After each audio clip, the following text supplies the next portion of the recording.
Dear brothers and sisters, let me take this opportunity to welcome all of you to this wonderful session. And today I was just privileged to share with you one of the experience that we also experienced during the Nairobi temple construction, which we also experienced. And I came across the same experience that the communities in Alaska, that is the church members in Alaska, one of the chapel actually was torn down to pave way for the construction of the temple, which reminded me of the same experience we've had in Nairobi, that where the chapel was, that is where it was torn down and the temple has been actually erected there. So without further ado, let me just invite you so that we can see what exactly happened as I relate to what exactly happened to Nairobi. Please welcome. We are the last frontier, and neighbors helping neighbors. And that's what we're doing. 1, 2, 3.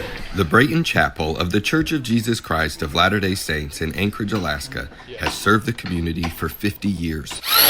I usually fix this stuff. I don't usually take it apart. This building is being torn down to make way for the construction of a new temple that was announced in January 2023. This new temple was announced. We're just really excited to triple our footprint to better serve the membership in Alaska and Yukon Territory. Before the bulldozers, and instead of sending the building materials to a landfill, plans were made to allow community organizations from across the state to come and take what they need. Many involved with this project feel it is exactly what Jesus Christ would want to happen. I have just felt through this whole process that this is what the Lord wants us to do, and that He's pleased and He will help us even if we don't know exactly how to make it work. The First United Methodist Church is starting a preschool. Anchorage, like most cities, has a real lack in licensed childcare, and so we're hoping to fill some of that need, especially for the downtown community. The Alaska Children's Institute for the Performing Arts in Kenai is rebuilding after a fire 3 years ago. These materials are a godsend, literally, breathing life into a lot of other projects around the state, much like ours. I think today what we collected was like 18 doors, a whole bunch of trim and finish work, handicap access ramp, the curtain system, which will be on our stage. So what looks like not much here will save us tens of thousands of dollars and will be put to work enriching the lives of young people and giving them a purpose for years to come. The New Hope Baptist Church collected materials for their entire organization. We're here to see what we can do not only to help our church, but our organization, the Alaska Baptist Resource Network. What we get today will not only help our church, but of the 122 churches of the Southern Baptist denomination in Alaska. The Islamic Community Center of Anchorage, Alaska needed a podium for their Sunday school. The idea sharing physical things as we do today might really give sort of, call it the trust between the communities that, yeah, we can contribute to you and hopefully we can contribute to the church in the future.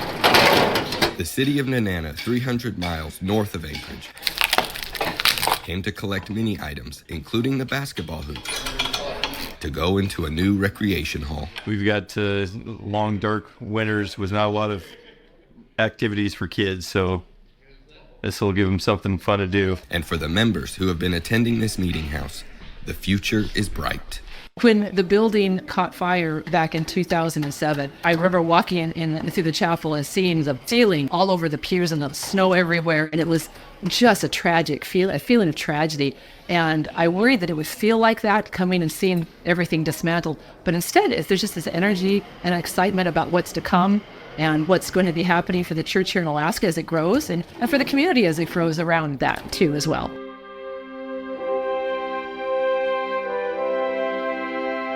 Wow, so that was actually the church trying to, donate some of materials, the old materials that were being used for the old building, because the place, the temple is supposed to be constructed, I think, in the same place. So they were actually dismantling the chapel to pave way for the coming constructions of the temple.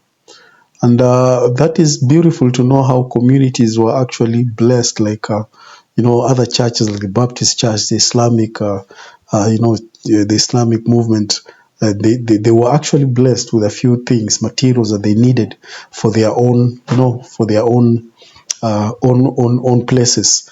And that was good. And it shows you how the church is very generous. And that is how Christ would want his children to be mindful of the neighbors and to bless their neighbors too. And that is a great lesson there we can learn. And the same thing really happened in Nairobi when the temple was just announced and the approval of construction of the temple. What happened? They had just to tear down the chapel that was there, and a lot of raw materials that were gotten there. They were also, I think, they helped the school that was just around that needed, I think, roofings and some of the closets. And there were also hospitals around that needed a few things. So each community and each department, I think they took a few things there, which is something very good, and it really, helped people to be able to understand what the church is all about around this area. Unlike initially when people didn't know what the church was all about, and some of them were trying to associate it with the Freemason and all that. But now, out of that, they are actually understanding what the church is all about. And our missionaries are more, friendly, and they are reaching out to them. And people have already now, they've already understood what the church is all about and what the church really stands for. And I feel that is a good feeling and a great spirit to be able to be mindful of the community around, which is something good.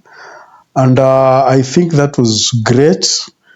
And I think we need also to be encouraged to constantly continue to, adore Christ-like attributes in whichever areas that we are in, so that we may always be ambassadors of Christ in every part of life that we are in. Otherwise, thank you very much. God bless you, and I'm looking forward to see you again next time. Please have a blessed day. Thank you.